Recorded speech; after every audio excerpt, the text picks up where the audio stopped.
Hey. Welcome, ladies and gentlemen. And welcome to, I don't even know, man. I have to put these shows together quite a bit different than how I generally do when I'm at the studio. When we're coming to you live from the Lighthouse studio inside House 57, I am generally putting these together differently. So I think this is episode 138.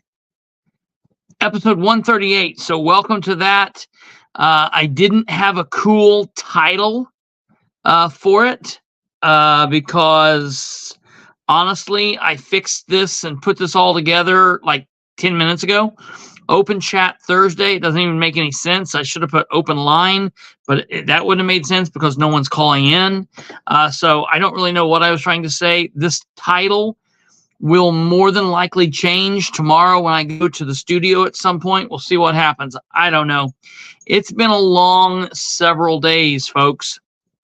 When yours truly is normally used to being up and burning the candle at both ends and staying up till 4 o'clock in the morning and catching a couple of hours of sleep and getting up and politicking and then taking a nap and then politicking some more and then taking a nap. Being on old person time for the last couple days is really running me rampant. I am like getting up anywhere between 5 or 6 o'clock in the morning, kind of being up when he gets up, and I hear him knocking around, and then we're going and eating breakfast, and then being up and going to the hospital and going to the rehab and doing all of that stuff. It's been kind of a long several days, and then I'm still trying to stay on top of everything that we stay on top of here, along with all of the other crazy stuff that we have going on. And so I am dragging. My ass is dragging. But this is a very exciting time to be interested in politics. And let's see here. Hey, Joey, you are more than fine. You are absolutely fine, brother. If you are here first, whatever, no problem. I understand. So here's what's going on. First and foremost, we got to talk about this. Before we, oh God, Kate just did something really crazy. Before we jump into any of the politics, I know we've got some people here that are probably tuning in for what's going on in downtown Muncie, at Jackson and Ohio, what I would call the city's near east side. It's that basically just a couple blocks before you get to the split where Jackson and Main Street become 32. It's right there at the old filling station across the street from Scooby's, and it's been called a couple different bars over the years. But there has been police.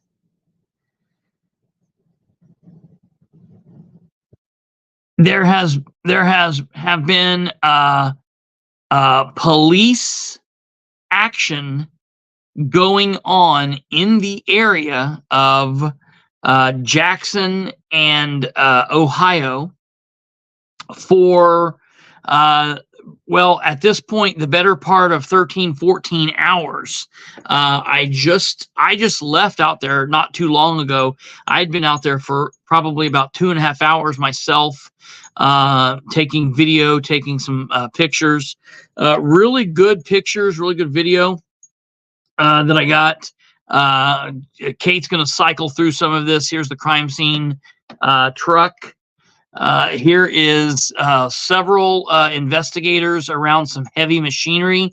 Now what you're seeing here is, okay, go from here to the next picture. You're seeing this backhoe is actually going in. Now, right before this picture, basically what was happening was there were some, so it's the Muncie City Police Department in conjunction with the Muncie Street Department and the Muncie Sanitary District. Both of them are there.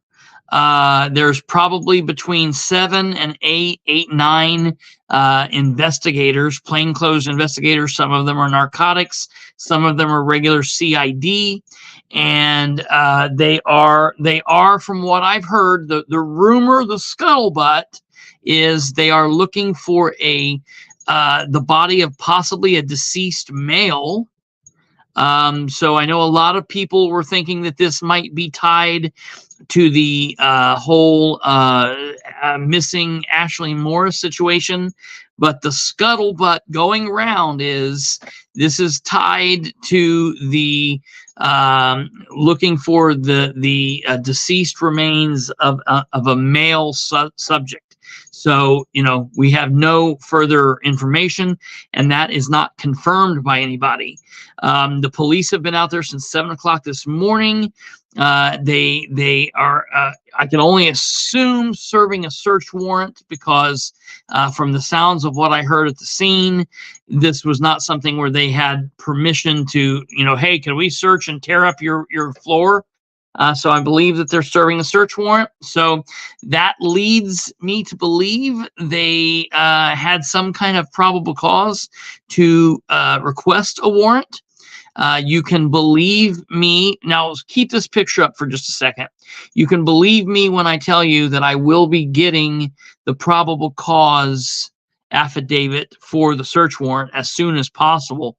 I have been in contact with law enforcement sources, as well as sources within the prosecutor's office and such. And so I'll keep you guys posted. If you can, real quick, Kate, put that picture up, that last picture there, where the gentleman was digging. So this is an investigator, and you can kind of see the hole in the floor. So I want to explain to you what they're doing. They're not just going in there and digging concrete up. Basically, what they did is they took a saw, and a concrete saw of some kind, and obviously I'm not some kind of heavy machine operator, and basically what they did, they cut a large section of the concrete out, like a square, or like a coffin-sized, a body-sized section of concrete out. Now, prior to doing this, they had taken and they had done X-ray. They ran some kind of sonar or X-ray of this property. They had done all of this, of that, and so they had scanned all of the floor, and at some point the X-ray or the sonar was stopped, and they then marked the area. They were like, yep, this is where we want. You can see there in the picture, you can see that there is a saw that is on the ground to the our left, to the detective's right there by his foot. It's covered up by that comment right now. But what they did is, after that saw was used to cut this chunk of concrete up, they then took the backhoe in, and they hooked, basically they ran screws down into the concrete and hooked it up to a chain, and then lifted that flooring up, lifted the concrete up, and then began to dig down in the hole. And folks, let me tell you, they dug very deep. I mean, they were in there for hours digging. They were in there very, very deep. I mean, we were kind of joking that honestly, we thought that they were digging up a body from China from the other side, because they were in there really deep. And we were kind of thinking like, holy crap, honestly, you know, we thought they would have hit something, but they were very meticulous.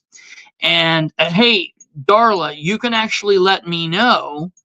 Can you tell me, is your husband home or is he still out at the scene? That will let me know if this is still going on or not. Is he at home, or is he out at the scene? If you can tell me that, that would be great. So then after they dug that up, and they dug with these utensils for a while, then they dug with shovels. The cops kept going back. They kept coming back. They kept going in. They kept coming back. So this is kind of an interesting situation. Obviously, it's a horrible situation. You don't ever, you know, want them to find a body or anything like that. But if someone's loved one is missing and they can solve a case, you know, that's fine. Can you ask him, Darla, did he leave because they were done? Okay, he said they're still digging. So Audie just packed it in and said, all right, I'm done. That was that. Alan says, I was by there 10 minutes ago and they were still out there. This is a very trafficked area of town. Now, what blew me away about this was, other than yours truly, the non-journalist, I'm not a journalist, I'm a political commentator. So for all of you newbies here, I am the people's mouth, the political spotlight here. We are a political commentary channel. We're talking about all of your corrupt ass politicians. And hopefully, if you stick around, we can make a big change this election. We've got a lot of stuff to deal with. And hopefully we get some new people that might stick around. And if you're watching on YouTube, I ask that you give us a like, hit that thumbs up. If you're into political commentary and the stuff, what? Jonathan Caldwell said he sent you a video on Facebook about 15 minutes ago or so. He would have to send it to you.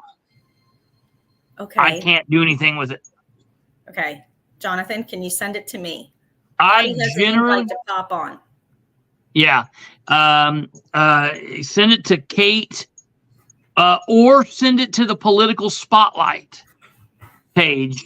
But normally you could send it to me and I would be able to get it on. I am coming to you guys live from a different location. So I am in a mobile setting here right now. So I can't do what I normally do. So we're going to have to really kind of use Kate. I've put my name in the chat for you, Jonathan, so you can find yeah, on Facebook. That's good. So yeah, Jonathan, if you could send that to her, that would be awesome. What? I sent Audie an invite, so Audie may be popping on. Okay. Talk about it a little bit for you. Just wanted to. I'm sorry, you were talking. No, you're fine. Like, share the show with everyone you know. Yeah, do all that stuff. Yeah, hit the like. Share the show with everyone you know. If you're into political commentary and knowing what's going on, plus, like I said, I'm not a journalist, but if you want the breaking news when things like this happen, because I have a lot of sources to let me know, then you might want to subscribe to the channel. It doesn't cost you anything. You guys know how Facebook works. What's going on, Audie? Hey, I just left over there. They're still digging. They've got they've put a blue tarp down, and they got down in the hole for about 20 or 30 minutes and was sifting through the dirt, picking out, little bitty pieces and laying it up on the tarp. And they would dig a little bit and lay it over on the side and was sifting through it and stuff. So it's still an active scene. So it looks like they're going to be there for a while. Well, I can tell you, if the rumors are true, and this body has been there. Here in a moment, we're going to have on with us a doctor who actually was the chief deputy coroner for Madison County. So although she's coming on for a very different reason, she can kind of talk about this as well.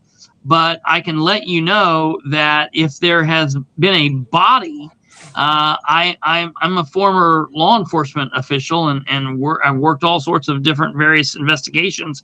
But we can talk to Dr. Katherine about this, who again, like I said, was the chief deputy coroner, deputy coroner, and chief deputy coroner from Madison County, Indiana coroner's office. But if they have had a body that they have put down in especially a very deep hole, as deep as we feel like they've dug 30 years ago, there could be very little of this left. And basically they could be sifting for just bone fragments and it just depends on what was done to the body ahead of time. And it really just, there's a whole lot there. And Chris, they was pulling out little pieces and laying it over to the side on a blue tarp inside the building. They're down I think about 4 or 5 feet, maybe 6 feet. I thought they were farther down than that. So that's all the farther they are? I think they're only about 4 foot deep. So okay, well, that's not that much. That would be appropriate. There's maybe 1 or 2, maybe 1.5 triaxle loads of dirt there. Yeah, looking at the spoil pile, that they're probably not that deep. They're probably 2, 3, 4 feet deep, maybe 5. Right. So, but they covered the whole area. I pulled up there, and you can look back. They covered the whole area, about a 6 foot wide area, maybe 12 or 14 foot long, however long that building is. Yeah. There is. Still yet, if it's been in the ground 30 years and it's in that dirt like that and it stays moist, those bones are going to get soft and they're going to start decaying. Yeah. Especially if they was just thrown in the ground without, or maybe even dismantled or something. Who knows? Yeah. I mean, it's all speculation at this point, but they dug that cemetery up that was 70 or 80 years old, and those people were put in boxes and stuff back then, in pine boxes and stuff to help protect them. But when they dug that cemetery up there on 465 and 69, hell, they had 15 or 20 graves in there, and they only found like 2 finger pieces and stuff. So, Yeah. It just depends. Well, that goes back to the old thank saying, you. ashes. That goes back to the old saying, ashes to ashes, dust to dust. Yeah, you're right. The old saying, I think it was in the Bible.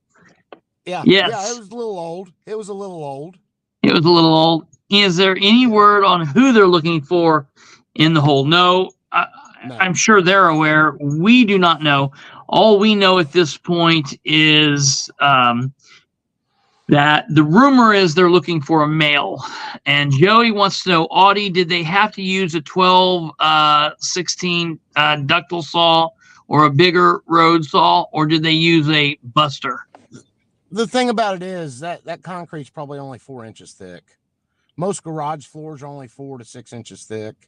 I don't know if there was asphalt underneath the concrete, or, if they dug the concrete up. I would say it was probably only 4 inches thick. So they probably just used a quickie saw, or, a walk behind saw, something like that. I don't know exactly what size. It was in the picture. Look, you see, see, hold on, see if you can tell right here. Is that better? Do I need to be sideways? No, you're fine. Can you pull Ryan's comment down here real quick? Can you zoom that up a little bit? Yeah. No, you'll have to. Oh yeah, that's this saw over here, that white thing. Yeah. Yeah, that's like the saw that I took to the face that scarred me. Yeah. That's a quickie saw. That we call them quickie saws. They're demolition saws is what they are. See, I took one of those. Audie was involved in a quickie and then took something to the face. I don't know what we're talking about here. But yeah, that's just a demo saw they used to cut the concrete. So it's probably only 4 inches thick. Yeah. I would say most concrete floors are only 4 inches thick in most garages. Because that's just a garage. It didn't take them long from the time they started cutting to the time they chapped that up they tied that up to the line, and to the chain and pulled it out of there. And then after they pulled that part out, they come in there with the jackhammer on the end of that was the other part I forgot. They jackhammered it up with a skid steer a little bit too, so they probably knocked the corners and stuff loose and cleaned it up decent to where they could get in there. But I really don't think they're much over 4 feet deep, maybe 5 feet at the most. Because when they get in the hole, you can actually see them bending over and stuff. So, okay, if they get much over 5 feet, they've still got to follow. Any open trench like that, they still got to follow regulations and ocean shit. And anything over 5 feet deep, they got to have trench boxes. I would be willing to bet you that the police are not following any of that crap when serving a search warrant like that. Well, if they get in there and the dirt caves in on them, and they get killed in the hole, then somebody's going to be in trouble. But you got to realize it's the Muncie Sanitary District, the ones that's digging it. So that's true. So I don't know. They had the street department out there this morning, and then they had the sanitary district there this evening. And that's who's there now. And they still got rules and regulations they got to follow. And if they get it too deep, they've got to have trench boxes and stuff in there to keep people from getting killed. Yeah, maybe it's Jimmy Hoffa. It may be Jimmy Hoffa. Yeah, there were some. I'll just say this without, because obviously everybody is and anyone is innocent until proven guilty. And just because somebody might own that now doesn't mean that they're the people that put something there. If there's something there, it could have been there from previous owners. So there is no one, to my knowledge, that is currently. There's no one that is currently suspect in anything that I know of. I've not heard anything like that. No Chris, one, to my knowledge, has been arrested or charged. I've seen the present owner of the place drive around the place a couple times. Yeah. So I know he's not incarcerated or in jail or anything. Well, yeah. So, don't appear to be, any anything like that. Now, a bunch of people are asking, like, who pays to fix the man's property if they're done. I will tell you this.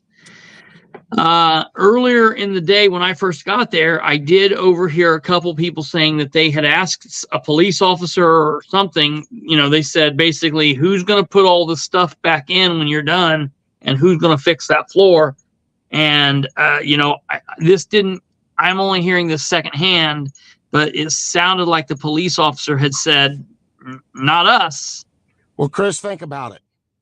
When they go in and raid these houses and they kick these doors in on these houses for drug raids and stuff, police department don't fix it. Oh, yeah, right. So this is normally, specifically if there's issues with, if you're going in on a warrant and you find what you're looking for, that's the thing. That I guess the question here is if there's the tip that there's a body in the floor and they get there and there's no body, Yeah. Well, they still got a probable cause affidavit. Absolutely. Signed by a judge. All's good. All's up in the, and I'm going to get that. Go ahead. I would say that the property owner will have to clean it up. Yeah. It'll be expense of the property owner. Yeah. Because they busted through the gate. They ripped the garage door off the building. So it's property owner's responsibility. We're here. They'll have to get with Afro Man to say, write a new song. Will you help me fix my gate? Will you help me fix my door? Will you help me fix my floor? Yeah, maybe the mayor will give them some edit money or something to fix it. Well, maybe the mayor will give them some edit money. And that, ladies and gentlemen, brings us into politics. So, bye. Well, thank you, Audie. Without further ado, I think we can bring up the doc. And right here she is. Hey, look. How are you guys? Oh, well, it's just me here right now. I'm doing all right. Well, you keep sitting in front of that window, and I'm fearing for your life. I don't like it. Let me tell you. The other day, so I don't ever sit with my back to a door, sit with my back to a window. I do not like doing it. I feel extremely safe and sound where I am, except for the other night while we were doing this. Right towards the end, I heard somebody just completely mag dump a high caliber, high powered gun off to this direction over here. And so ever since then, I haven't really liked sitting behind here, but it looks so much nicer than the other points. Yeah, right. Jonathan did send me that video. It's 1 minute and 26 seconds if you wanted to check that out. Yeah, if you can share that up there, that would be good. Joe Black. What? Yeah, Joe Black said hi to me. So if you could play that, if you could share that, that would be good. Yeah. Let me get off of here. Yeah, you're fine. And then we'll get to the politics, but I want to ask you some questions here about this here in just a moment. If you would be so inclined to maybe to go back into your previous life and use some past experience. Sure.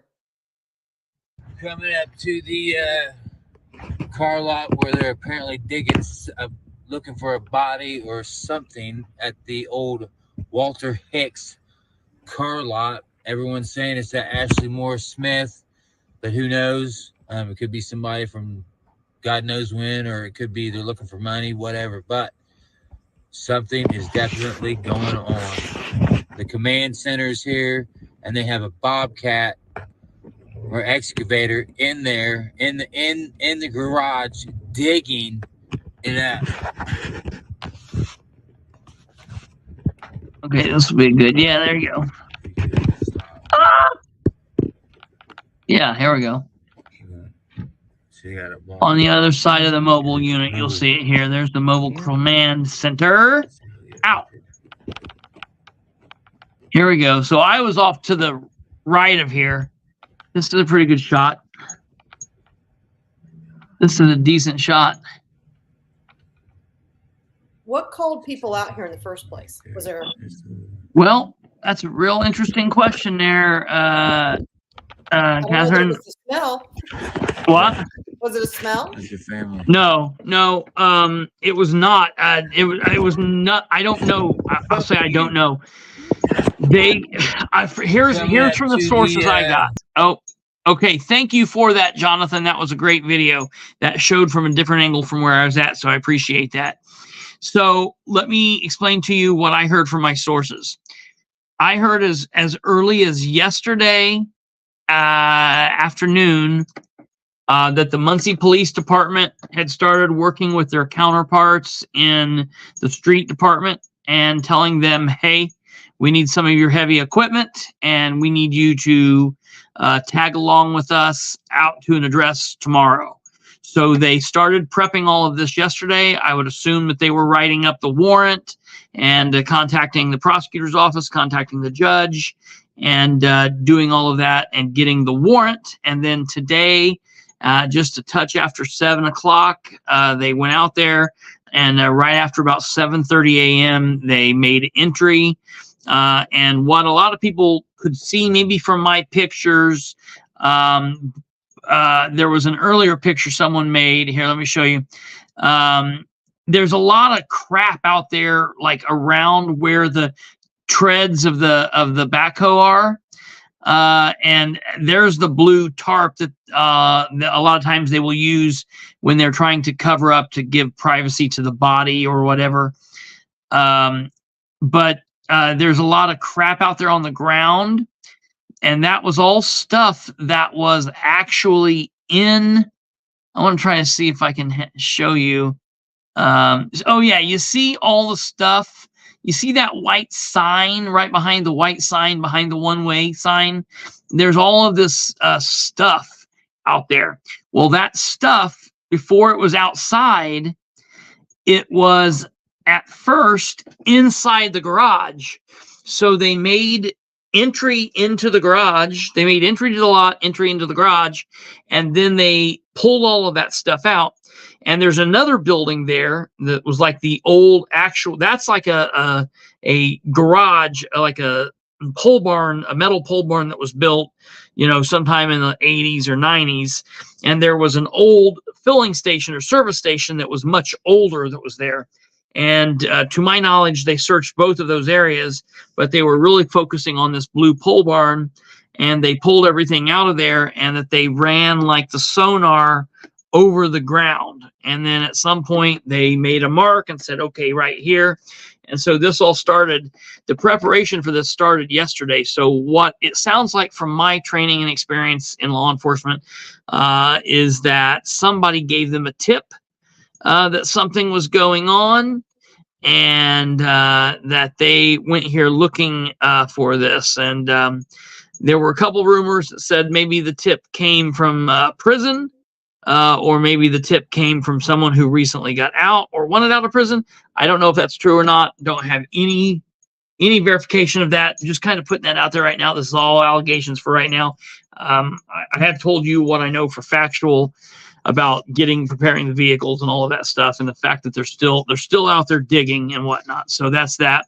But just let me ask you, if in your expertise in the medical field, and then obviously as working in the coroner's office, to me it's common. It would be common that if a body would be just placed in a ground in what would be a damp area, or could be damp, and then buried over, and it wasn't wrapped, it wasn't put in anything, and obviously probably, I'm assuming, wouldn't have been embalmed 30 years ago, and they just are finding it now after 30 plus years. I mean, you may be able to still pull from the bones. Sure. I mean, we find fossils all the time. Oh yeah, absolutely. So, but this has got to be a very slow dig, because I'm surprised they've got that heavy equipment in there, because you think of those archaeologists, they're out there with paintbrushes and little chisel tools. And so, I still think there'll be some, now that, the tissue itself, but who knows, maybe they wrapped it in a plastic bag. Yeah. I mean, but that's slowly going to decompose over time. We just won't know, depending on how they did it. Who knows if they put it in cement, put it down in there. I mean, there's all kinds of things they could have done. But this is going to be a slow process to get all the way down there. Yeah. But I think find something. And I think that the heavy equipment was used kind of to break up the initial floor. And what they did is they didn't actually break that up. They cut the circle or the X or the circle, the square or the rectangle or whatever out, and they pulled it off, broke it off to the side, and then dug a little bit down in the dirt, and they had shovels and things like that. So it'll be interesting to see what's pulled from here. But that is amazingly not what we called you here for. It just so happened to be that also kind of is your bread and butter. But we have besides that some really big news that our regular listeners, while some people from the Madison County area might know, most of our listeners probably don't. And if you want to go ahead and tell those listeners what that news is, what did you do today? So my day was very exciting today. So it's been a good day.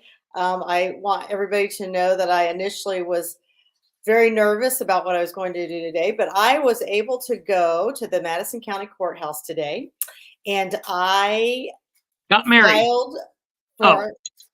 I filed as auditor for the county.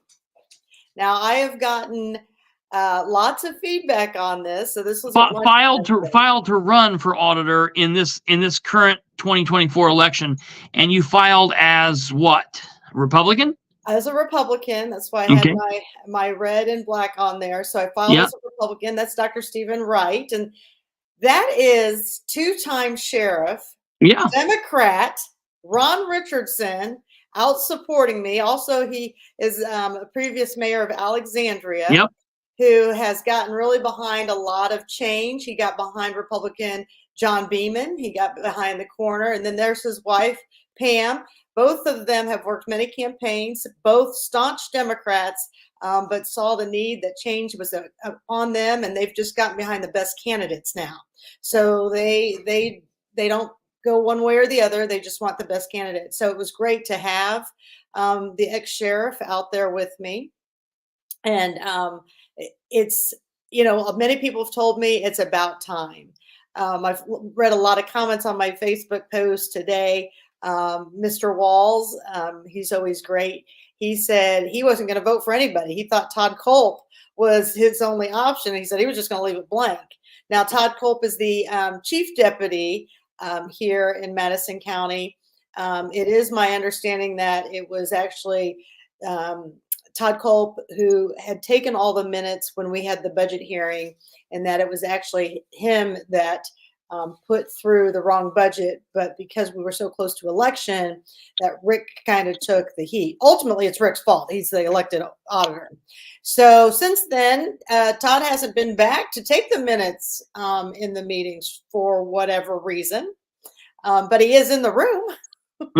So I'm very confused by all of that. I like Todd. He's a good person. I like Todd, but this county, those books, they belong to the people. Yes, ma'am. And they need well, to and be not open. just in your county, but all counties. But yes, that is Yes. very correct. Yes, and they need to be open to the people. Yes. And when you make mistakes, when you put in wrong budgets, you need to apologize to the people. But that doesn't take place in Madison County. You just don't come back to the podium, or you just scold the county council, or you just scream and be absurd. Did you know, I was looking up last night about auditors, and there's an auditors group in Indiana. Yes. And they have a code of conduct. Yes. And Gardner just won this thing for whatever, Yes. Right? But he violates all the codes. And it says in there, if you violate these codes, and he violates all of them, the way he is attacking Jody Nork, the way he scolds Mikhail Vaughn, the way he talks to the county council, the way he talks to the constituents, and yet he won this thing. I mean, I'm looking at this whole thing. And if I were Madison County at this present moment, I would Google this auditors group in Indiana. And I would send him video clips of his behavior and ask why he is allowed to continue. And then, did you see they had him over at the State House? Yes. So ridiculous. So ridiculous. This, I swear to God, this is the year of elected officials going to bat for themselves, going to bat for each other, stopping citizens from being able to question or call them out. Ladies and gentlemen, along with what she's saying, and we'll talk about this a little bit later, but we got some of the most absurd news today. And I'm going to tease that. I just want you guys to hold on here for towards the end of this broadcast. Our team was hit with some just absolutely some of the most absurd news today, and he was down there. I don't even remember what he was down there for now, but it was very crazy. And to me, it's not what he's not down there doing what the people of Madison County elected him to do. And he is termed out of being auditor, but he unfortunately now is running for commissioner. And the people of Madison County cannot. Is there anybody running against him for commissioner? Okay, so Devin Nork and Marquest Higgins are both running against him in District 2. Now, let's kind of clue in the viewers here. He was down there because auditors sometimes have to go to extra meetings about money. So in Madison County tonight, John Richwine's gone from a $40 million jail to now that we're about $90 million. And then he also said tonight that he has another $10 million set off the side just because he needs soft repairs and things. So now we're over $100 million on this jail, right? Yep. So Richwine's or Gardner says, hey, I need extra money because I have to go to these extra meetings. I should be paid extra in these meetings. Well, here's a news flash, Mr. Gardner. You could take a day off and then Ding, ding, ding, go ding, to the ding. meeting because it's the right thing to do without charging the taxpayers. You Huh. could alter your schedule and take some comp time because you're at a late night meeting. I mean, it's about the taxpayers. Now, he tells everybody else to be cost effective. Well, you're the auditor. I mean, I'm telling you right now, he doesn't work 40 hours a week. And I believe in the state of Indiana, the auditor just has to work one day out of 365, correct? All elected officials have to work one day a year. Okay. And Per this law. man is crying about he should be paid extra. What happened to be at I deserve more money. Yeah. I mean, he was the number one let me tell you something on that budget item. You think that his raise didn't get put on there? Oh, his raise got put on there. That was in that first one. See, when they brought it back, they kind of altered that a little bit. That's why the real budget didn't go in until it got caught. He's always going to make sure he gets paid. And so it's just one of these things that and Cindy went to see Victoria Sparks today. She was in Madison County. And Victoria talked about our local officials in Madison County are accepting money. What do you mean? I don't know. Cindy, I haven't had time to talk to her, but she was putting it up on the screen there. I read that. So yeah, Cindy, if you're so kind, if you'd let us know, if you could do that, that would be great. And so, I just look at all the money that's flowing through this county, and we really have nothing to show for it. And, here's the thing. It was funny because I was listening to City Councilman Lance Stevens tonight. And he's like, this is my district. Why did you choose my district to put this in? And I'm thinking, Lance, they're giving you $100 million Taj Mahal. Why are you complaining? There's nothing really over there very much. Now, would I want this? No. Do I think it's a horrible spot for the people? Absolutely, because there's all these homes. There's an elementary school not far from it. I mean, and what's so funny is as you're listening to Richwine get up there and speak, he gets to a point where he's like, well, we bought this. Well, Myers owned that land, right? And they didn't want to give it up. Well, Richwine come in and said, we will take it through eminent domain. If they do not sell that land to us, we'll take it through eminent domain, right? So now, if everybody would have listened to the meeting closely tonight when Richwine was speaking, he said, me coming in front of you people, this is a formality. Because I just have to go through the motions. I'm going to go there. I mean, this is the part where I'm like, here you are again, John, strong arming your way, even on this council. This isn't even your council. And look at you strong arm them in the way you speak them. You're saying that you bought this land. You bought this land after you threatened eminent domain. I mean, maybe you need to tell people what eminent domain was, because I certainly had to learn about it. Well, for those of you that don't know, I would hope that people would know what this is. But for those of you that might not, eminent domain is when the government comes in and says, hey, Mr. and Mrs. John Smith, Mr. and Mrs. Jane Doe, we would really like to take part of your front yard for our highway. We would really like to knock down your pole barn for our shooting range. We would really like to move you out of your house because we're going to put up a park here. And how much money would you like? Or we're going to offer you X amount of dollars. Now, you might say, hey, great, I would love to do it. And you take it, no big deal. And you made a deal, and that's between you and them, and that's fine.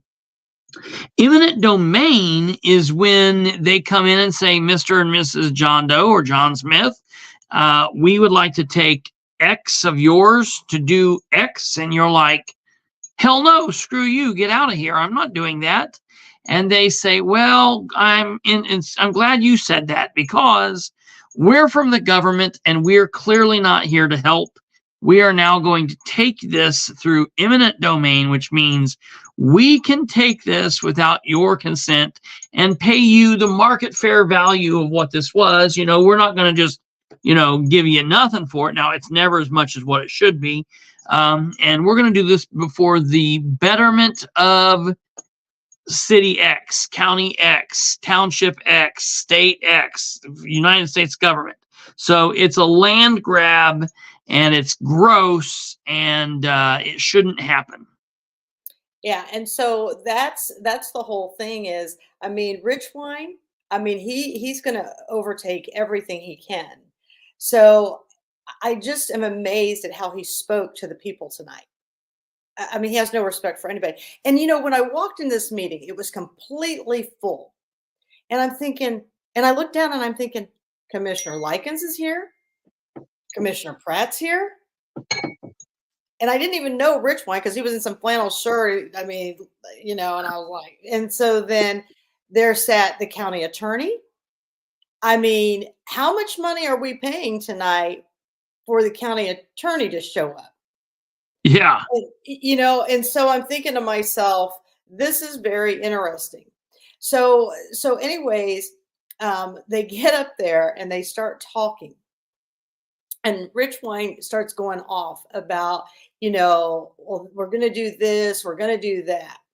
So I was quickly reminded by somebody in the audience, are you going to ask about the morgue? I said, good question. Now back up. Tell people why they would ask you this. Just give them a brief reason why. So again, you used to work in the coroner's office. You were a deputy coroner, then you were chief deputy coroner. I mean, you know, in Delaware County, you know, we've got Ball Hospital, we've got a morgue here. Why, you know, what's up with your morgue? What's wrong with your morgue? Why would you need to ask about a morgue? Well, there's a couple things here. I'm trying to see if I can send some pictures to Kate of the morgue. It's kind of interesting. So when we first took the coroner's office, real quick first, what meeting were you in tonight? Tonight was the city council meeting. I was just going to watch the meeting, and it became quite an ordeal. Okay. So you were in the Anderson City Council meeting. I was in the Anderson City Council meeting. Okay. And so let me see here. Okay. I cannot do all of this justice. I just want all of you to know.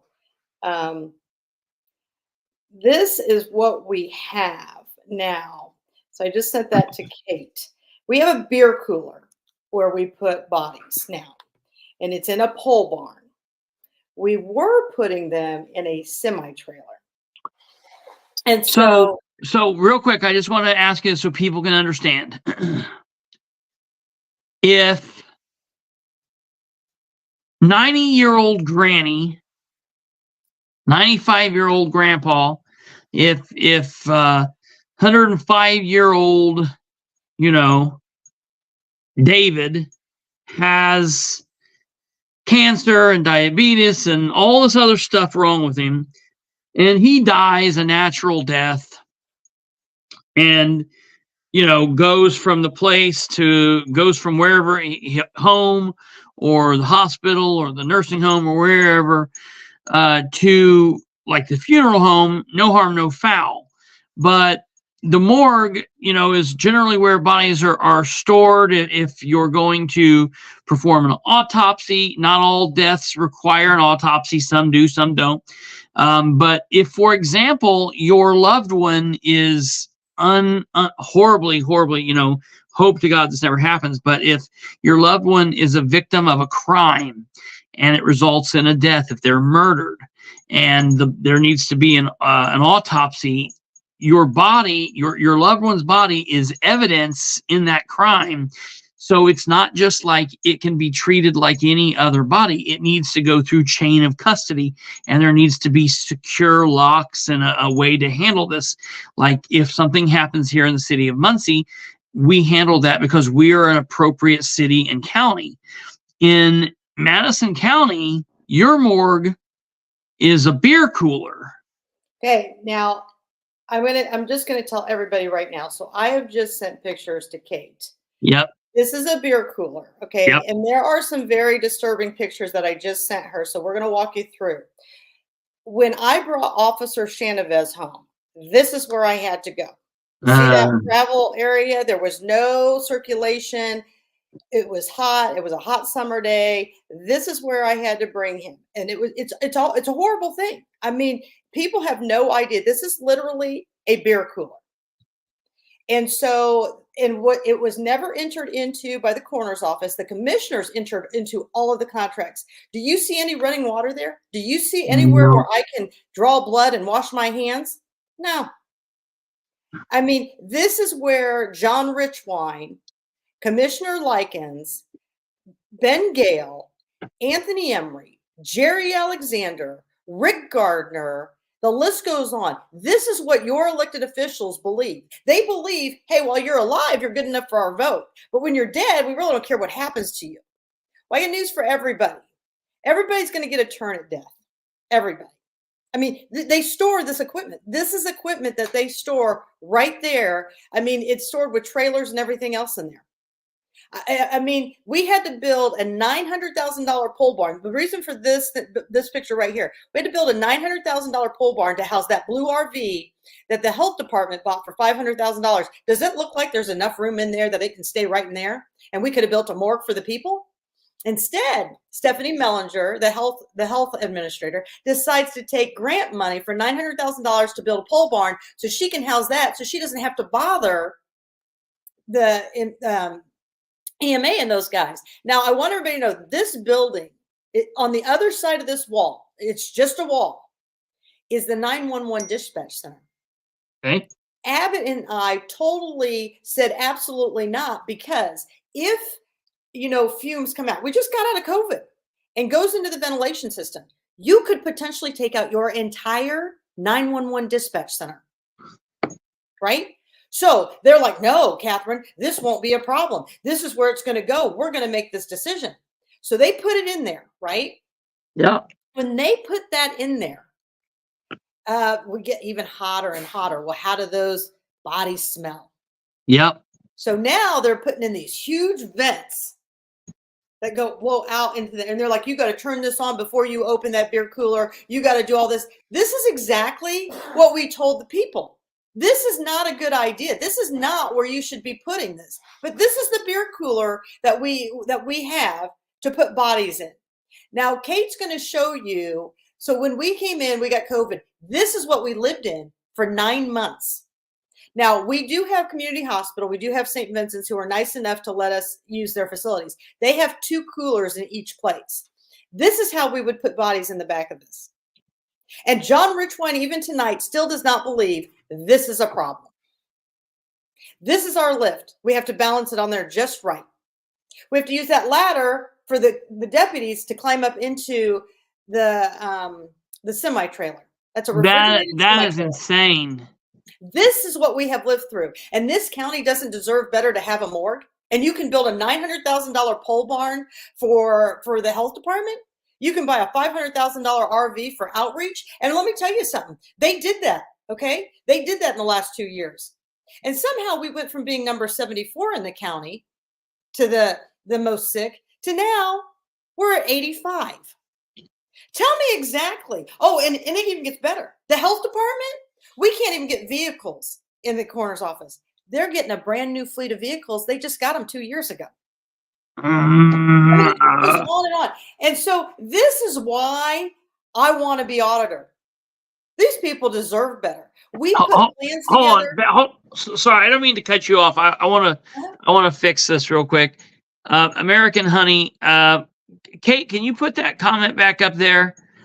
I don't know why you would be having the issue, American Honey. You might try leaving the YouTube and then coming back, because you're the only person that we're having this issue. You shouldn't be having this trouble. I apologize, but it might be a YouTube issue with your connection. If you leave and come back, you should be able to hear. But please do that and let us know if it works, because we want you to be able to hear and we want you to be able to comment, and you should be able to do both on your phone, on your laptop, on your computer, on your mobile, your iPad or whatever. There should be no issue. I apologize for that. Okay, sorry. Go on, Catherine. So and here's the thing: people have no idea. Those are nice pictures. You should have seen it when we had snow and ice and rain, and we had to move these bodies outside, and we're trying to move them. Those are just metal plates that are down there on the ground. It was very difficult to maneuver all of this, and now we're in the pole barn. Somebody said it might have been concreted. I don't know. But if people want to understand why Katherine keeps going after the coroner's office, it's because we deserve better. And there's money that won't even charge the taxpayers. I mean, we have $25 million in grant money. The coroner's office in Madison County got 0 CARES Act money.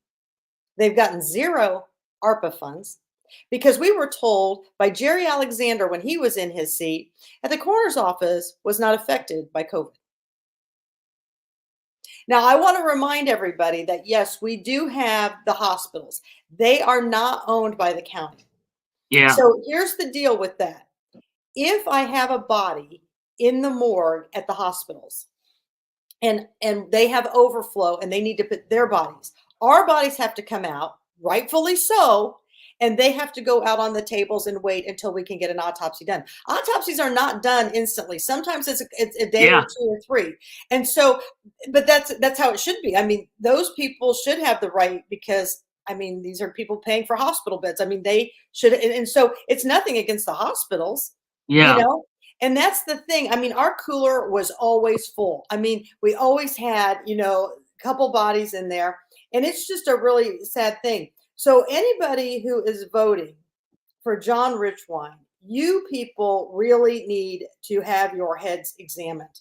Yeah. Because this is not acceptable. And what he says is, when you are no longer able to vote for me, I'm just going to toss you in a beer cooler. So for him, on behalf of some wonderful and amazing people, we have a gift that we are going to give out to remind everybody this voting season regarding John Richwine. And let me see where this parting gift for everybody out there, and I think you all should carry it with pride. Let me share this with Kate. I think you all will enjoy this. Well, I know you think, people always say, well, this isn't really a joking matter. Well, this is about what your morgue is. Oh, absolutely. No. And so, people need to understand. So, and there's a whole reason why I'm bringing this up tonight. So there's many reasons why I want to be auditor, but one is to even the playing field. They've raised local income taxes. They said they needed to do this, so fire and police and all get it. This is our great gift to people as we pass out. So this is like a beer koozie. Yeah, thing that's for the election to kind of show what's going on, and it says Richwine must go in 24. Richwine beer cooler morgue. No, this is great. This is great. I love it. We'll get you one. We'll even sign one for you. Oh yeah, I need one of those to put in the studio. I think it'll be great. I'll give a donation for it or whatever I need to do. I think that'd be great. No, real quick, Ryan. So for those, and I know that a lot of you know that I'm not in the regular studio. So basically, at home, when I'm in my home studio, I've got a camera, and then I look on a really big Mac. Like I've got a great big screen Mac computer, and I'm able to see it from 3 miles away, and able to watch all of that stuff. Where I'm actually doing this now is from a cell phone. And so I'm trying to squint to see everything I need to see. And Catherine's head is about, half of an inch. And your words are smaller than that. So I'm really kind of having to focus to be able to see and stay up with what's going on. So that's why my face looks all discombobulated. I am not in any pain. I'm just trying to trying to read and keep up. I apologize for what my face looks like. And it's not the first time I've had to apologize for what my face looks like. But no, yeah, Catherine, I definitely want one of those. I think that that's a fantastic thing. I think we got like 5,000. Oh, that's great. I love it. Listen, if we're going to do something, we're going to go big. Yeah. You know, and like Nicole here, she wants one. She does so much. Look, do you see this? It should say I live in Madison County where all the officials are living it up, and all I got was this can koozie. There you go. I mean, this is, you know, and I think for a lot of people who were at the city council meeting, they just don't know me. And so this was kind of new to them. They think that I'm misleading and I'm not telling the truth, right? And I did tell them, you know, I used to be the chief deputy coroner. I didn't get up there and say that I'm Dr. So-and-so. And I just said, I'm, you know, and so as I get up there and John's talking about the jail, I get up there and I said, will we be putting a morgue in this jail? Wait, why was John at the city council meeting? Because they need to take the land from the city. Okay. I missed that. So okay, Yeah. I'm go So back. they All had right, to go complete ahead. their case. And like John, if you watch John through this video clip, he's just I have the video clip. okay. It's great. Ooh, this will be good.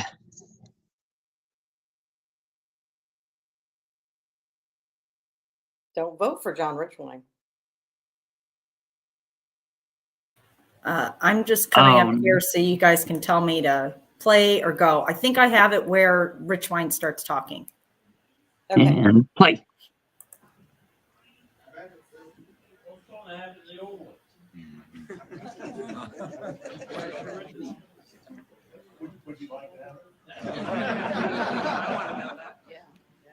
Right, Stumblefoot.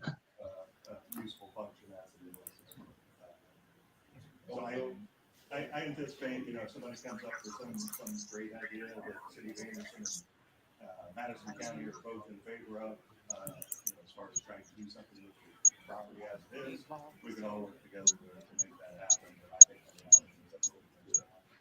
And we work together to try to figure out what's best.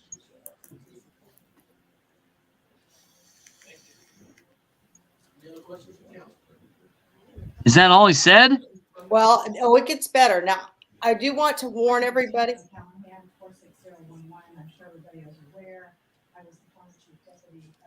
I'm gonna have to boost the sound later. Many of us pay taxes. And I'd like to know. I have it as loud as it'll go on my end. I'm sorry. I know. I'm not sure if any of you are aware that was out there originally and it was published in your voice. Now, I addressed Mr. Dixon of all people because I think when I was the chief deputy, it was mostly in your area that I would go to many of my scenes. Everybody in here is going to get a tourniquet. Throwing them in a semi-trailer, throwing them in a beer cooler is really not the best idea. None of us know how we're going to die. None of us. Some may think you know how you're going to die, but none of us know. No one knows when they need a coroner. And the coroner does not get a lot of prestige. But are we going to put a morgue out there with this jail? That's another question. Because it's been now, when I was told this was going to happen and I approached the builder said, well, that's an interesting concept. We haven't heard of such a thing. All right, I love you, John. So I don't know if it's the truth. If this county is We'll make this shit happen. so they're going to put it on there. Because I'm still the reason why they want to do this, because they're going to put it on there. All right. Good night, love you. Good night, John. John. Night, Mom. What? Oh. Talk to you later, big guy. If they're worthy of their vote now, you should be worried about or worthy of their death. So I kind of just told them right now, are we going to get a morgue out there? Right. And so Pause this real quick. You're gonna have to. I'm gonna have to try to get that and boost the sound because we couldn't hear that. So can you kind of paraphrase like what you said? I'm up there and I'm telling them, I'm like, now listen, you know, are we going to put a morgue in this jail? Because I think that's important. So John's just like, no, we're getting this jail. But what people don't understand is when something gets zoned, You never know. They might put something else in there, right? Yeah, no crap. Right? So I said, are you guys going to be putting the morgue over there in there? Because that's what John originally said we were going to do. So at one point, you know, and I said, so we need to know if the morgue's going to be going out there, if he's going to be building that. John said that he talked to, you know, the builders. When we approached the builders, when we were in office, they said, we never heard anything about a morgue. It's an interesting concept. And I think Richmond or somebody around here just recently built a jail and they put a morgue in it, which I would never put a morgue in a jail because people are going to come and identify bodies. They're going to come and want to be around their loved ones. Why would you put more traffic into your jail? That just doesn't make sense to me. Yeah, that does not make, that does not make sense to me. So Hospitals, you know, if you want to put them some kind of medical center, I mean, it doesn't really make sense to be really anywhere else other than that. Now, at some point in the thing, John gets back up there and he says, well, first he's across the room and he says to me, you don't even speak the truth. You want to talk about truth? You'll lose every time. I said, really? I'll lose every time? I think I speak the truth all the time.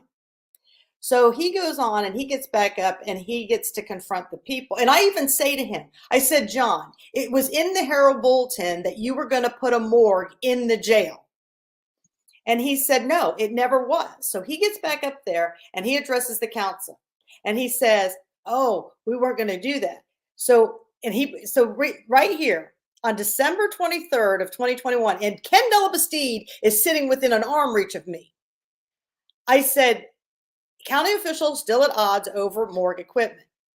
Right here. Commissioner John Richwine said the county intends to construct a morgue as an addition to the proposed new Madison County jail, which is expected to be under construction by the end of 2022. Now, what part was I unclear about, John? Who is the person not telling the truth? And who's going to lose every time? Me? I didn't tell the truth? So people, when you're voting for John Richwine, you're voting for empty promises. Just saying.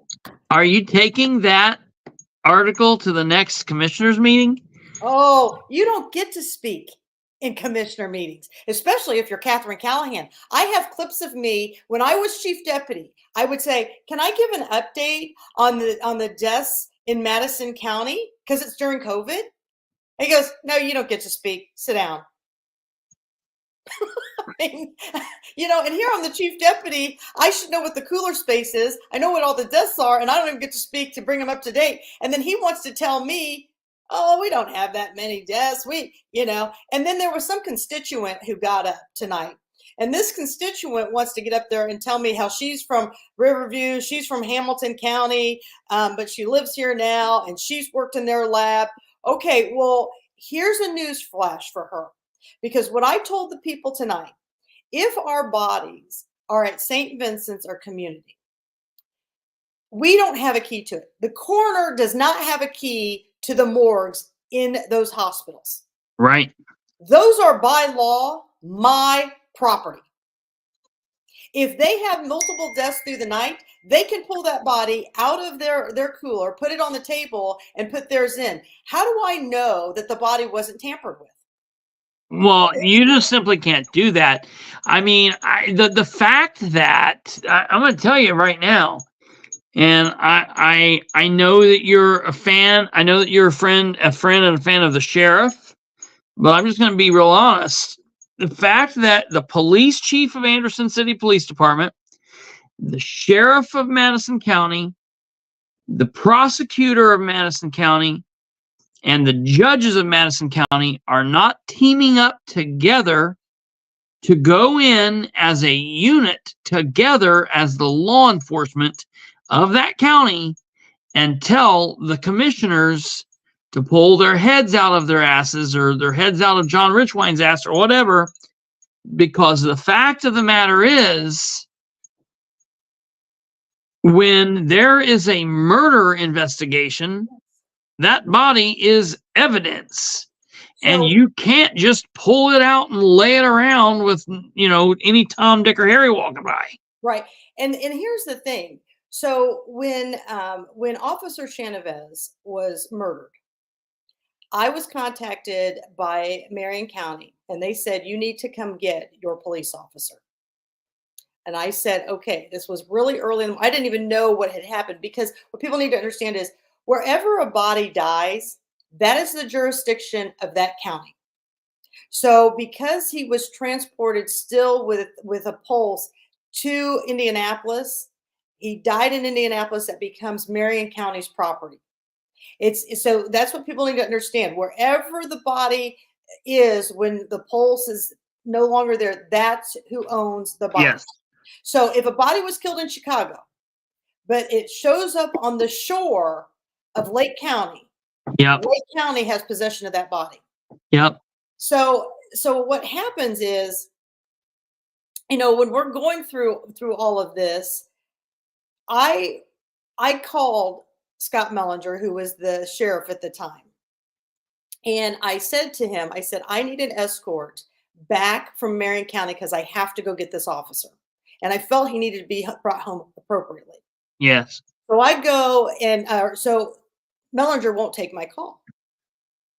So I said, I need to speak to you about the fallen officer in Elwood. He said, call ISP. So I'm like, well, this is our issue. So I end up calling APD, and Norm Rayford, the chief deputy, and Mike Lee did everything in their power to give me officers. And it was crazy busy here. We had like the Black Expo going on. We had people everywhere, but they go, Katherine, we are overwhelmed. Call the and I said, I tried. He won't take my call.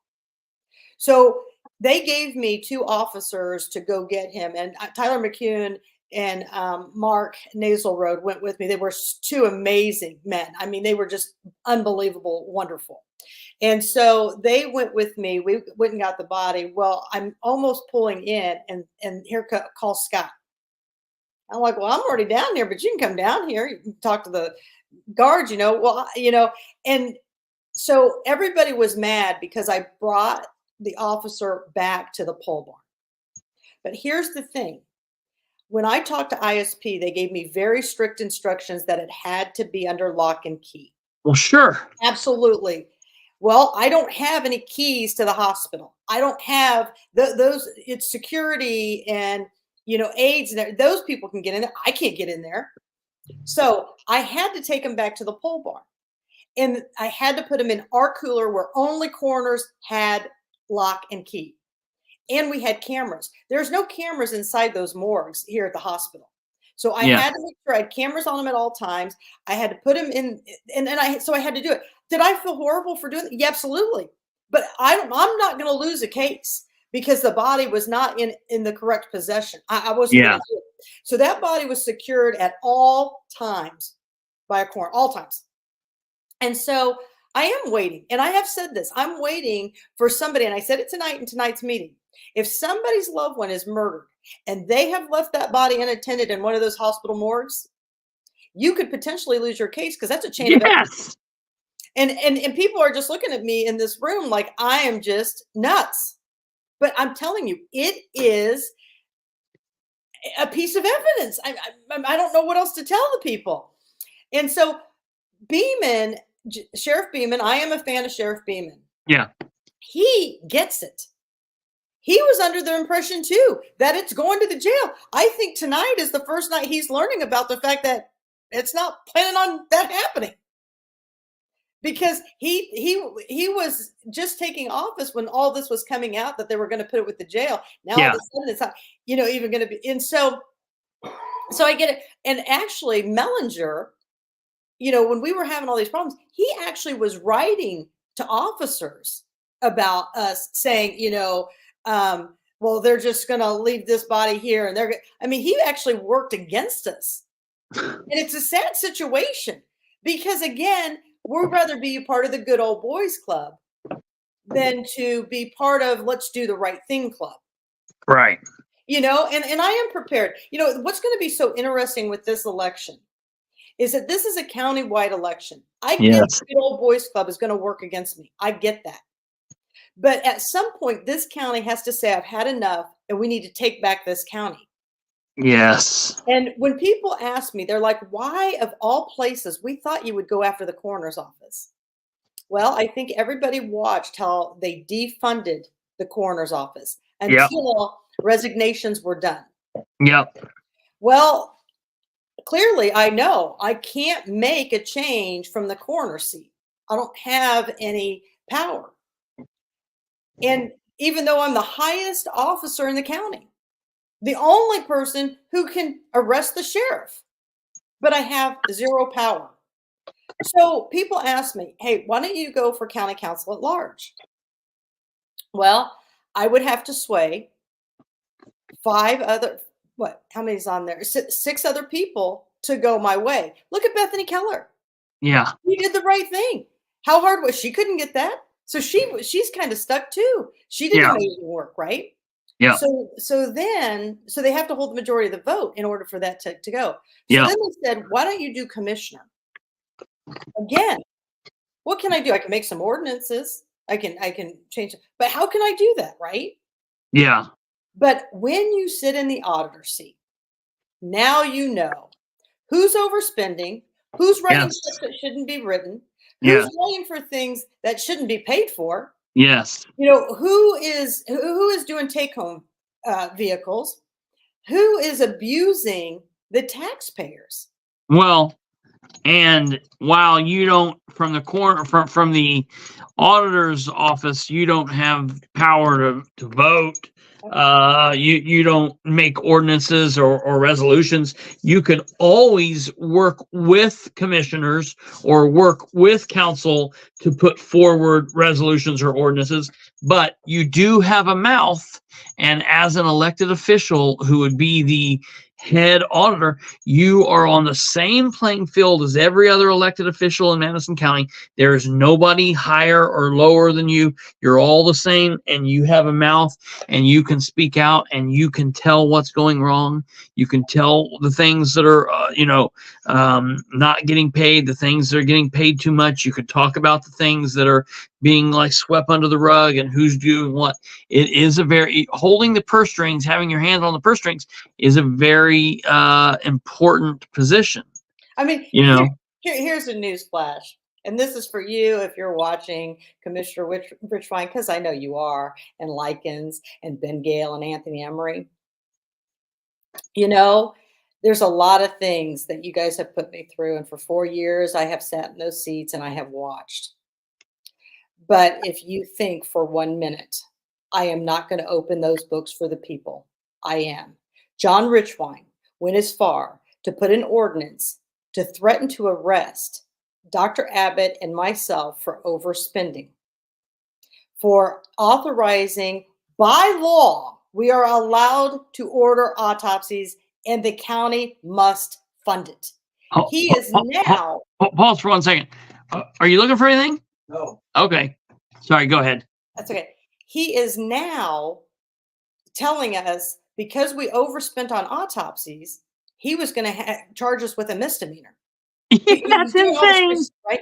However, in one of the meetings, he had paid, I think maybe it was a couple $100,000 in bills that he didn't have money appropriated to him. Well, if you put that ordinance in for us, why aren't you getting charged with a misdemeanor? And we have pictures of all this. I mean, this is the crazy part about how this works. If people didn't get a good taste of how they treat people, this is truly how this works. And that's why, I'm tired of hearing people who don't have extra things in their community. There's money to be shared throughout the community. No one puts their pants on differently. We each put our pants on the same way. It's how we wear those pants that matters. And when I feel like I put on a $200 pair of jeans and you put on a $30 pair of jeans and I should be entitled to more than you, well, no, they're both a pair of jeans. Yes. And so this is the whole part where people need to see. So here's the thing. Go ahead and spend money and pay bills that you don't have the appropriation for. Go ahead and have your boys sign off on it, because when you do, I'm going to call you on every single one of them till Yeah. I'm blue in the face, Yeah. because that is fiscally irresponsible, and the taxpayers deserve better. Yeah. And Yes. so that's why I'm running for auditor, you know, and that's the thing. You know, when we told them we could take this grant money, they could get vehicles and transport vehicles from for the coroner's office where we wouldn't have to pay for transport. You know, and Frankton does an amazing job. Frankton Ambulances, who does that. But think about that. What if Frankton was out on a run with us on a death scene, and then somebody in Frankton got sick and they couldn't get to that person? Would there be a potential lawsuit in place? Yeah. Right? I mean, who knows? Maybe they have a couple things going on at once, you know, and timing was of the essence, and they didn't get to that person, you know, and they just renegotiated the contract to lower the transportation. Well, I hope that Frankton has a good idea on repairs and stuff, because this is a 460 square foot mile county. You're going from all over to pick up bodies. I mean, that's a lot of wear and tear on an ambulance, you know, and the gas is crazy. And I don't know that we're going to get any better. And so, you know, I look at all these things, and where do we stop? Like David Phelps says, the bus stops here. At some point, I have to believe that no matter how hard the establishment works against me, no matter how hard it works against me, that there are more of us common people who want better, and that they're going to come out to the polls and they are going to say no more. Madison County has to get out, just like Delaware County, just like Henry County, just like this is an election that you can't afford to sit at home. You cannot miss the primary. You cannot sleep through the primary. You can't say, well, I voted in May, I don't need to vote in November. You need to vote. If you care about what goes on locally, you need to vote in May. If you care about what's going on at the state level and the federal level, you need to really vote in November. In a lot of cases, the election locally will be determined in May, because a lot of these things are, you know, Republican versus Republican, or good guy versus establishment, or something like that. And I'm telling you, this is an election season that you cannot afford to not be voting. You can't be in May and in November. Yeah, you can't be asleep at the wheel. You just can't, you know. And when the person who spoke, I can't recall her name tonight at the city, and she wanted to say, you know, well, Riverview, we've got a morgue there, and we've never had problems, and blah, blah, blah, blah. I've been to Riverview. Actually, part of Hamilton County's people trained me. I visited their morgue. I spent a lot of time at their morgue. They have 2 coolers inside that morgue that can be locked and secured. And then they have a big refrigerator where everything can go into. So for her to say, you know, we've never had that problem. The other thing she needs to understand is that the hospital put in like $500,000. And then the county put in $500,000. The coroner's office helped pay for that morgue. That morgue wasn't just built by the hospital and we're just using it. Oh, and by the way, the coroner's office in Hamilton County is paying per body for waste and for items to Riverview to use the facility, right? Here in Madison County, the hospitals are not charging anything to the coroner's office. I mean, I'm amazed that both hospitals are willing. I mean, great for them. I mean, I'm great that they're doing that. But then I heard they're bringing over Delaware County's bodies because you guys, for some reason, your people are on FMLA right now or something, your pathologists. So they're bringing it over here. So how much biohazard are we exposing of? I mean, you know, and the thing is I hope that Adam Matson has spoken to both hospitals, because both hospitals have an agreement that you're not supposed to be bringing in bodies from other facilities unless there is some type of rationale. I mean, if you have to do it once or twice, because Hamilton County's helped us out. We had somebody who had 700 pounds. We had nothing that could accommodate that, not the table, anything. So they helped us out with that. So in extreme cases, we help each other, right? And I get it. FMLA, it's extreme. But I don't know why they can't bring the pathologist to Delaware County and keep the body there. Yeah. Yeah. You know, I don't know why, because our pathologist is not here. They serve like 30 other counties. So I don't know why you wouldn't just bring them to Delaware County. But again, I don't know all the story to that. Yeah. But you know, those are the kind of things. I do hope that tomorrow night we have really exciting news tomorrow night Yes. in Madison County, that you'll do a special show. Yep. I'm not trying to monopolize everything tonight. We are going to put a clip together of John Richwine telling me that I don't know truth and yada, yada, yada. So we're going to put that, make sure that gets out tomorrow. We'll probably clip it here on the show tomorrow night as well. Make sure you have someone boost the sound. Yes. And we'll have them work on that. But Kate's saying here, don't forget we need to hit on Sproles tonight too. Yes, I'm going to get there too. So, but I didn't realize it was already 10:30. No, So you're fine. You're we'll fine. get some clips down. I hope Madison County, that, you know, when you guys stay up really late, and I appreciate it when Madison County jumps on here. I hope that we are shedding some light. I do want to say to Brianna, if she is watching right now, Yes. she did an amazing job with Malarkey. She did not get the credit that she deserved. Yes. For taking this to social media, her speaking out was a pivotal, to the reasons of their success. And so I want her to know that as many hits as she took, she did an amazing job. Yes. Brianna, 20, I think she's 25. Yeah. Great, good for her. Yeah. We need more young getting in there. We need thousands more like her. Yeah. I wish more people like her would step up. She's got a brain. She did a hell of a good job. I don't know her from Adam. She doesn't know me. She didn't have to trust me. I contacted her and said, "Hey, I like what you're saying. Will you come on the show?" And she was like, "Yeah." I mean, she didn't even think about it. She's like, "Yeah, sure. This needs to be spread out there." And she got a bunch of hell for coming on the show. She got a bunch of hell for what she said. And what I said was, to hell with those people, because she had the guts to do the right thing. And I like that I was a part of that. I like that. I mean, I love what she had to say. I count her as a friend now. She's somebody that I'll talk to from here to the rest of the time. I like these networks that we're creating. I tell people, in each county, I've got this network of people from these these different counties, and it's a grouping of people. And I love that, because that's what it takes, is networking with people. And I'm glad that she's a part of this. I think she's watched every one of the episodes. She's been on here nightly, and I love that she's taken that step to educate herself and be a part of the conversation. She's not somebody that just watches. She engages in the comments. So I'm so thankful. I'm going to call Brianna out tonight.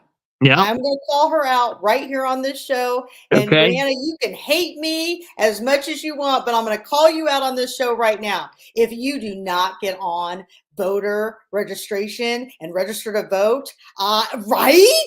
I'm telling you right now, Brianna, you better be on there registering. Yes, you heard it. People. Brianna, listen to me. That ends... Put that up on the bottom, Kate, if you can, please, and thank you. And you need to tell people, Chris, they can't register the day of election. Yes, I have had. Okay, it only takes 30 days. It only takes 30 days from the time you move there, so you can get registered, and you can do it right now. You can do it right now. www.indianavoters.com.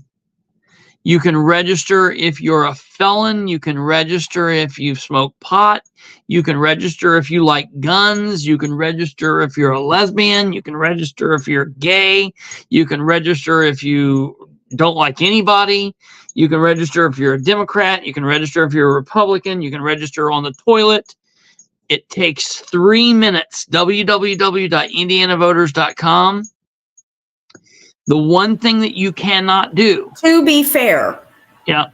On the toilet, make sure you have your wallet with you, because you do need your driver's license. You do need your driver's license. So on the toilet might be difficult, especially for a female, because I don't generally take my person with me. Not that I carry a purse, but generally, if I'm going at home, I don't carry my purse in there with me, Just saying. Yeah. Absolutely. Well, Kate's right. I just want to let you know it takes 3 minutes to do it. And the thing is, there's a period in time. If you do not, you mean you have to have an ID? Yeah, driver's license, state ID, something of that effect. Number, yeah, the number off of that. Because you need the number off of it. Here's the thing that you need to know. 30 days before the election, it closes. So Tuesday, May 7th is the election. So I think like April 8th, April 9th, somewhere like that, it ends. It ends at 11:59 that night. And every year, every single election since probably 2015, I have had people reach out to me in May and in November of each election and say, hey, I'm here. They're telling me I can't vote. You told me to go vote. Why can't I get registered? And I'm like, hey, call me tomorrow or call me in a week from now and I'll help you get registered. And they're like, what? And I'm like, yeah, you can't get registered now. I've been talking about this on my show every night for the last 6 months. You had to get registered before the deadline. And if you didn't do that, you cannot vote. And people always say, oh no, but I wanted to vote for for this person. And I'm like, well, I'm sorry. And inadvertently, I always get people to tell me that. Sometimes I get 5 people that call me. Sometimes I just get 1, but it always happens. Hey, don't be that person. Somebody's asking, does my ID address have to match my current address I'm at? No. Okay. So that it should, and technically by state law, you only have 30 days to make that happen. Or, that's kind of an issue, but it's not a big deal. No. So they're at, and here's the thing, tomorrow by noon is the end. If you want to file for something, yes, folks, committeeman, state delegate, county council commissioner, whatever, it's by noon. By noon, you have to file. Tomorrow is it. Tomorrow is it. All of the nonsense, all of the bullshit, all of the craziness. Tomorrow's the day. 2024 election filing period. Open Thursday, January 10th, 2024. So it will be open. In District 3, I got that wrong. I'm just saying. In District 3, that's John Richwines. He is running against Lisa Rinker. First time that she's run, I think, in the county. I know she's been on the school board, but in Alexandria. So I would definitely, Lisa Rinker is who you want in District 3 against Richwine. It's time for the trash to go.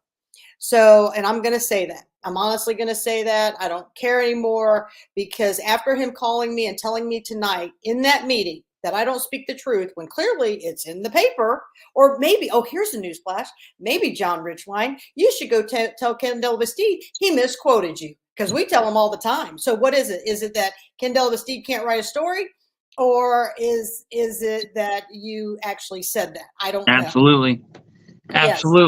Lisa Rinker right there. That's who you want for District 3.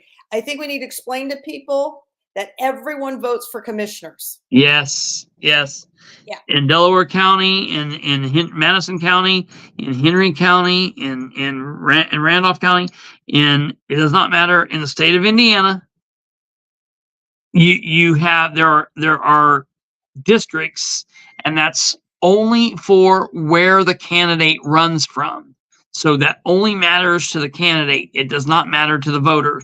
The commissioners are at large, but they are set up either as north, middle, south, Ward 1, Ward 2, Ward 3, District 1, District 2, District 3. Doesn't matter if it's ABC, doesn't matter if it's red, blue, green. I don't care what the district is divided in. That's only to decide who gets to run from where. But we all get to vote in all of the races. So you need to know who you want to vote for and vote. Now in District 2, that's where Gardner is running. Yes. He's kind of a lifetime politician. So he's gone from county council, he's gone to auditor. Now as auditor, he's taken off his property taxes. Yeah. He's made his property taxes disappear that he owed all the money on. So he's running for commissioner. And then Devin York and Mark West Higgins are the two candidates also. So there's 3 in that race. Yeah. You want me to tell you some funny stuff? Let me tell you the word on the street. The word on the street is that Gardner has made such a mess out of his behavior, his rampages, his tantrums in meetings, and that we've put it on video, right? Yeah. And what they're saying is they're going to pull Gardner out. They're going to have Darlene Likens run again, have her win it. And because Russ always wins precinct committeemen, and he, gets put all those precinct committeemen in, he'll stay as Republican chair. She'll win it. Then she will step down and hand it to Gardner. I said, now, if this county does that, the outrage is going to be in this county. That would be a light torches and pitchforks type of moment, right? Yeah. I mean, so people need to be tomorrow. I wouldn't even want to be in the office up there where they're filing, because we'll have a lot of information. Yeah, today tomorrow. Have a lot of big filings coming out, and then tomorrow, so we'll be able to talk about the corruption there in Delaware County, the corruption here in Madison County, and kind of compare, show the people, this is the political game playing that's going on. I mean, just like for you guys, who would renominate James King? Are you guys crazy? Yeah. There's a lot going on, folks. And if you want to keep up to date and in a time, because we're going to talk about this tomorrow. I'm normally off on Fridays. But tomorrow, with tomorrow being the end of filing, we're going to be doing a special show tomorrow night. I'm normally off on Fridays, but we're doing a special show tomorrow. But if you don't want to wait until tomorrow at 9 p.m., all you have to do is go to Facebook and connect with me on Facebook. Kristopher H. Bilbrey on Facebook. I'm going to be putting information up there. I'll be putting information up there as it comes out, and we'll have a lot of stuff that you could probably watch and get study up on, so that by the time you watch the show tomorrow at 9 p.m., it will be like prep work, so you'll know what's going on ahead of time. And I think Madison County Government Accountability will have some stuff out. I think Sean will be joining us. Sean Smith, he's been a mover and a shaker here in Madison County, so he'll hopefully join in and kind of help us with some of the information that's out there. He's a wealth of knowledge as well.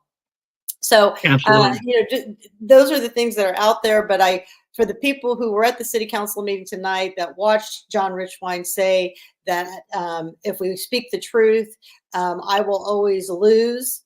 Well, there you go, people. He said it in the paper. Kendall Bastide reported on it. Many of you believe that Kendall Bastide and the Herald Bulletin are the gospel. Well, okay, there you go. Right. There it is. But I'll let you take it away with Sproles. All right. Thank you, ma'am. We'll see you on here tomorrow. All right. You have a wonderful evening, and we'll be talking to you throughout the day.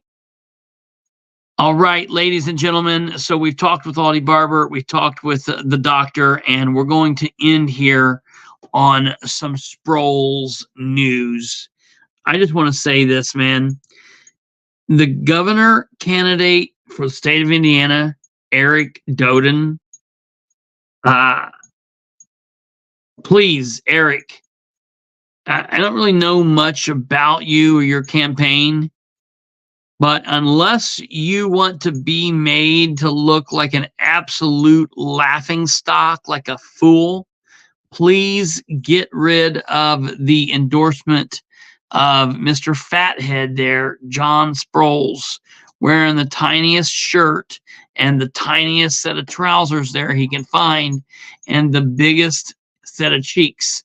I cannot even begin to understand what this guy's got going on, folks. I cannot get it. I do not understand. I want to show you here, okay, a couple things that I am most concerned with. Look at this. Nope, not that. That's the wrong thing. This. Look at this. I want to show you, I want to read to you what this says here. Okay. This says, County Sheriff's Office. Another thing we are extremely blessed to have at the Henry County Sheriff's Office is an extraordinary amount of video cameras, including audio in the jail facility, and a body camera on each employee. Now, I want to keep you in mind. I want you to remember, they just got the body cameras this year in 2023. They just got them in 2023. Okay, like in July. He goes on to say, our citizens should be shocked and appalled that attorneys will file lawsuits making specific allegations before having reviewed one single document of evidence, all to grab a quick headline to push an agenda they want to promote, and news media outlets are complicit with it. I rest easy knowing I can push the play button and hear and see the unaltered and unedited truth. Okay, can you take down? Okay, take that. Here you go. We're all blessed with the great technology here at the Henry County Sheriff's Office. Okay, folks, I want to let you know what he's talking about right there is sick. It's disgusting. It's unimaginable that that man who has been told by the commissioners to not be referring to lawsuits that the county's faced with, he's been told by the county attorney to stop referencing lawsuits that they're faced with. He's been told by his insurance company to stop referencing lawsuits. His small body, big ego, small brain does not comprehend that it's his narcissistic, egotistical, FNG brain and his actions that has caused the county's insurance to drop them in a completely unprecedented action throughout the state of Indiana and probably elsewhere throughout the United States. Insurance companies do not drop municipalities. Municipalities might change their insurance company, but you don't get insurance companies that say, whoa, New York City, oh, you're too big of a liability. We don't want you. It's like stealing candy from a baby. These insurance companies say, yes, we'll take you. It's a surefire payment for very little work they've got to do. Yet, John Sproles has been sheriff for exactly half a year. He's been a cop for 4 years. Okay, so he doesn't have a clue what he's doing. He does not understand leadership. He does not understand what it means to be a leader in the field. He does not understand what it means to lead from the front. He does not understand what it means to put himself out ahead of all of the bullshit that can rain down on his guys. He does not know what it means to be a sheriff. He does not know what it means to be an elected official. And he is using social media to yet again victimize Miss Smith. Now, I have screenshots of this. I'm going to be sending this to her. I'm sure she's got it. I want her to send this to her attorney.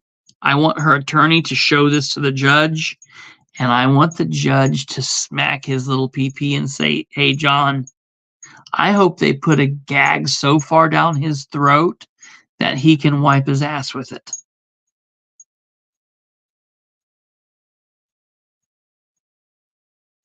The elected sheriff of Henry County has made these claims that her lawsuit is frivolous. I dared him. I dared him. I dared him. I dared his sister. I dared their family. Come forward and say, you know, that this lawsuit's nothing. And more or less they did. Look right here. Our citizens should be shocked and appalled that attorneys will file lawsuits making specific allegations, having not reviewed one single document of evidence. The ACLU is not some just law student just fresh out of law school, never having tried a case. The ACLU, it's not their first day. It's Sproles' first day as sheriff. It's his first day as an elected official. He doesn't know his ass from a hole in the ground. And then compared that to his brain and a 30-year career in law enforcement. He has no clue what it means to be a leader in law enforcement. A true leader would not have written that statement and published it for the world to see. I hope she shows her attorney, and I hope her attorney shows the judge, and I hope the judge smashes him down.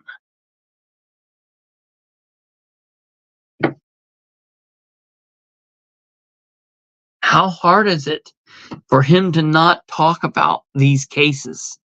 It's so hard. He can't stop himself. He has such a small brain. He can't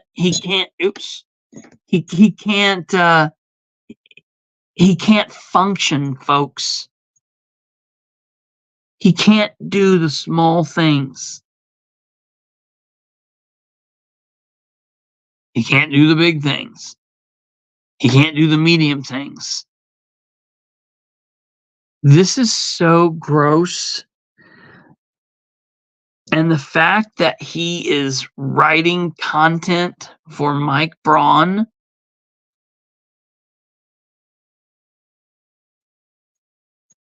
against Mike Braun and not Mike Braun, but Eric Doden. I want to know from Eric, does he know who's openly supporting him? Does he know who's putting this forward? Folks, that's where we're going to end it for this evening. We will be on here tomorrow. We have a long day ahead of us tomorrow.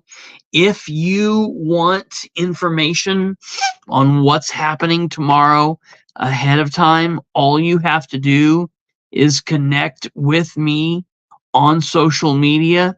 You can go to my my Facebook account. My Facebook account is open to the public. It's very easy to find it. There it is. I put it on the screen. It's Kristopher H. Bilbrey on Facebook, Kristopher with a K. Or you simply go to facebook.com/ Bilbrey 318, Bilbrey 318. You will find me. I will be putting up content, and I will post there when the noon period ends.